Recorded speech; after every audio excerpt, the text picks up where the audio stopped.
Hello అండి. Welcome to our channel. నేను మీ సిరి. ఈరోజు మనం చెప్పుకోబోయే కథ 'ప్రేమ మజిలీ' పార్ట్ 31.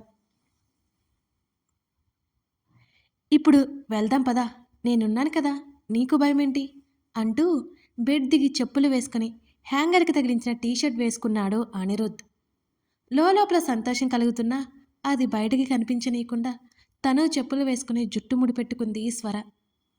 ఇద్దరూ బీచ్‌కి ప్రయాణమయ్యారు.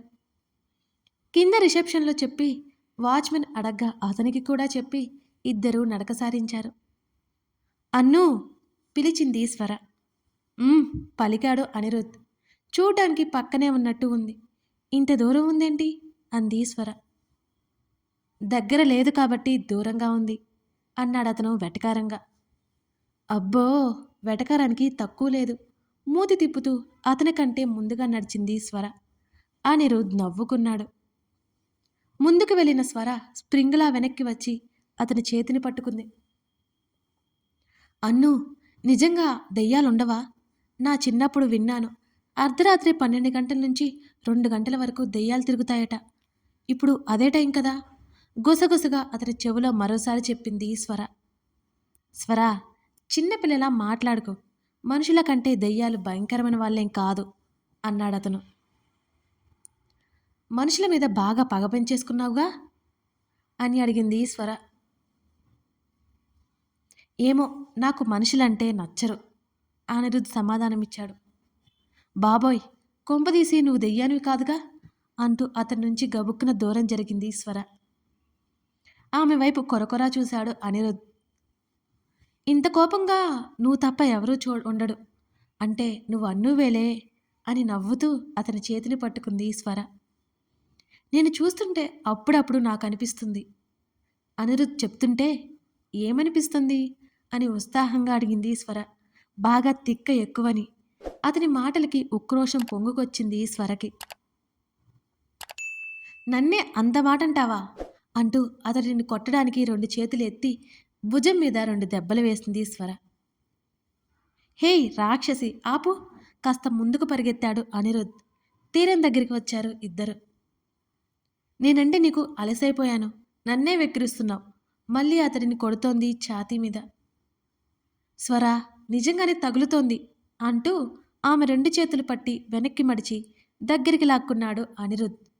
వాళ్ళకి కాస్త దూరంలో ఉన్న ఖాళీ స్తంభం మీద గుడ్లగూబ ఒకటి గుడ్లు మిటకరించి చూస్తూ అరిచింది. ఆ శబ్దానికి తల తిప్పి చూసిన స్వర అదిరిపడి భయంతో అనిరుద్ మీదకి దూకింది. ఆదరువుగా ఉన్న అనిరుద్ బ్యాలెన్స్ చేసుకోలేక ఇసుకలో పడిపోయాడు. స్వర చేతులు అతడి చేతిలో ఉండడంతో అతని మీద పడిపోయింది స్వర. అన్నూ, అబ్బా రాక్షసి అన్నాడు వెనక్కి పడిపోవడంతో. అతని చేతులు విదిలించుకుని పైకి లేచింది స్వర. అనిరుద్ కూడా పైకి లేచి బట్టల కంటిన ఇసుకని దులుపుకున్నాడు. అదే సమయంలో ఇద్దరు కానిస్టేబుల్స్ అటువైపు రావడంతో స్వర భయపడింది. అన్నూ, అన్నూ, అటు చూడు అంటూ తల తిప్పి చూపించింది స్వర. ఏం కాదులే, కంగారు పడకు అని అన్నాడు అనిరుద్. ఇక్కడ పోలీసులను కించపరచడానికి ఇక్కడ ఇలా రాయట్లేదు. కేవలం కథ కోసం కల్పితం మాత్రమే రాస్తున్నాను, గమనించగలరు.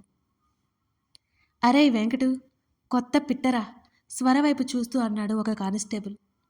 బాగా భయం వేసింది స్వరకి.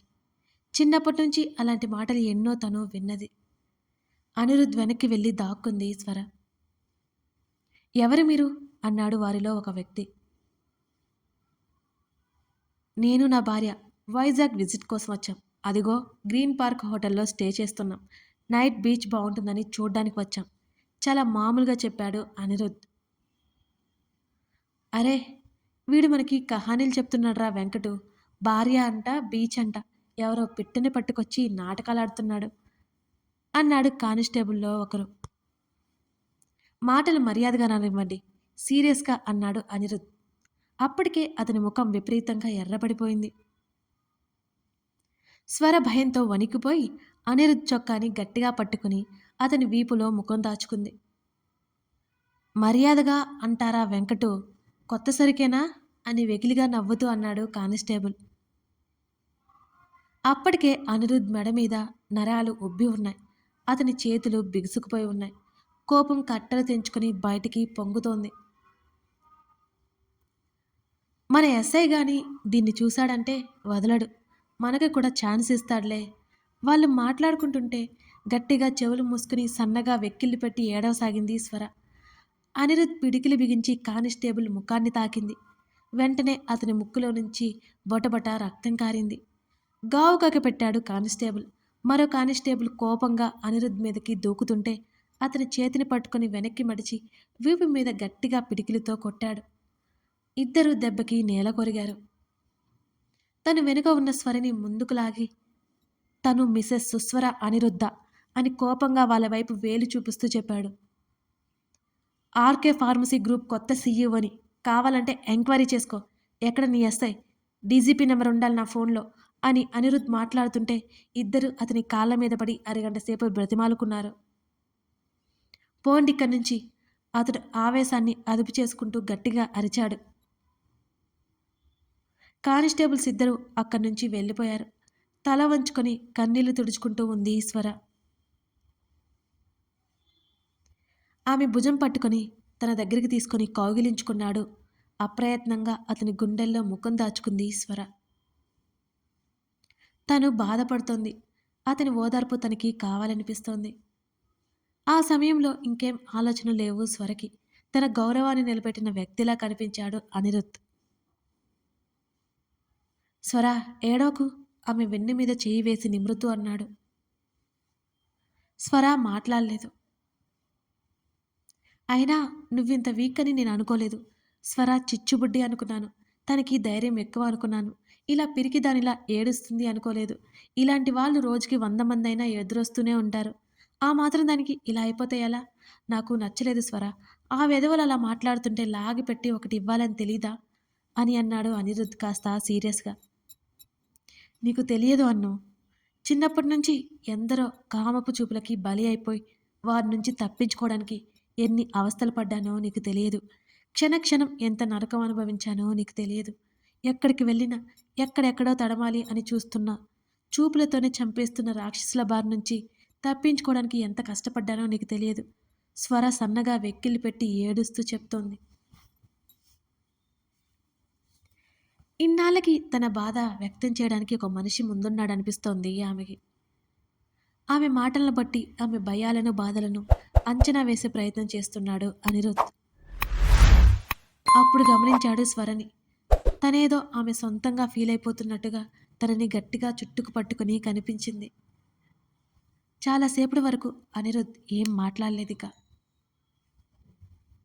కాసేపటికి కుదురుకొని దూరం జరిగి మరోవైపు తిరిగి కళ్ళు తుడుచుకుంది స్వర. సారీ అన్ను, హోటల్కి వెళ్తామా? కనీసం అతని వైపు చూడకుండా అంది. అక్కర్లేదు, కాసేపు ఇక్కడే కూర్చున్నాం. ఆమె చేతిని పట్టుకుని కాస్త ముందుకు తీసుకెళ్లి ఇసుక దిబ్బలాంటి ప్రదేశంలో కూర్చున్నాడు అతను. సముద్రపు అలలు కొద్ది కొద్దిగా ముందుకు వస్తూ వెళ్తూ వారి పాదాలను తాకడానికి ఒకదానికొకటి పోటీ పడుతున్నాయి. బహుశా సప్తమి నాటి వెన్నెలేమో సన్నగా కురుస్తోంది. సముద్రపు హోరు ఎన్నడూ లేనంత వినసొంపుగా ఉంది.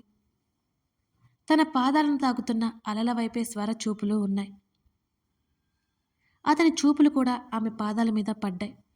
తెల్లగా ఒక మోస్తారులో ఉన్న పాదాలకి సన్నటి సన్నటి వేళ్ళు. ఆమె పాదాల వైపే చూస్తున్నాడు అతను. ఆమె నలుపు రంగు లెగ్గిన్ మీద ఆమె పాదాలు ఇంకా తెల్లగా కనబడుతున్నాయి అతనికి. ముచ్చటగా ముద్దుగా ఉన్నాయి. కాసేపటికి మతిపోయినట్టు అనిపించింది అనిరుద్కి. తను ఎందుకు ఆమెనంత పరీక్షగా గమనిస్తున్నాడు?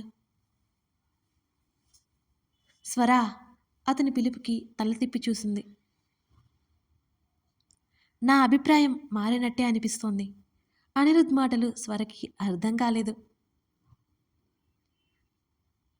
ఏంటి, ఏం మాట్లాడుతున్నావు? అభిప్రాయం ఏంటి, మారడం ఏంటి? అయోమయంగా చూసింది స్వర. ఆమె చేతిని మెల్లిగా తన చేతిలోకి తీసుకున్నాడు. స్వరకి కాస్త కంగారుగా అనిపించింది. అన్ను, ఆమె స్వరం లోతుగా వచ్చింది. అనిపిస్తోంది నాకు కూడా నువ్వు నా లైఫ్ లాంగ్ ఉంటే బాగుండని. అతని మాటలకి స్వర కళ్ళు పెద్దవయ్యాయి. మరో మాట మాట్లాడడానికి రానట్టు గుడ్లప్పగించి చూస్తోంది స్వర. నీకు కూడా నేనంటే ఇష్టమే అన్నావు కదా. నీతో ప్రయాణం చేసిన ఈ నెల రోజుల్లో ఎందుకో తెలియదు నాకు దగ్గర వ్యక్తిలా అనిపిస్తున్నావు. తన చేతి వేళ్ల మధ్య ఆమె చేతి వేళ్లను బంధిస్తూ చెప్పాడు అనిరుద్. అతని చేతిలో చిక్కుకున్న తన చేతిని అనిరుద్ని మార్చి మార్చి భయంగా చూస్తోంది స్వర. కథ కొనసాగుతుంది. స్వర అంటే అనిరుద్కి కూడా ఇష్టమే అని ఒప్పేసుకున్నాడు. మరి ఇప్పుడు స్వర రియాక్షన్ ఏంటో చూద్దాం. మీకు ఈ కథ నచ్చిందా లేదా? ఏమోనండి, 8K 9K 10K చూస్తున్నారు, కానీ సబ్స్క్రైబర్స్ మాత్రం ఇంకా 3K కూడా లేదు అసలు. మీరు సపోర్ట్ చేస్తే కదండి నేను ఎక్కువ ఎపిసోడ్స్ ఇవ్వగలను. ఓ 5K అలా వస్తారేమోనని నేను చాలా ఎక్స్పెక్ట్ చేస్తున్నాను. డైలీ 2 ఎపిసోడ్స్ ఇవ్వాలని ప్లాన్ చేస్తున్నాను. కానీ మీరేమో అలాగే ఉండిపోయారు. మీరు సపోర్ట్ చేస్తే కదండి మన ఛానల్ ఇంప్రూవ్ అవుతుంది. ప్లీజ్ మీరు సబ్స్క్రైబ్ చేసుకుంటారు కదా. నేను వెయిట్ చేస్తుంటాను. Thank you.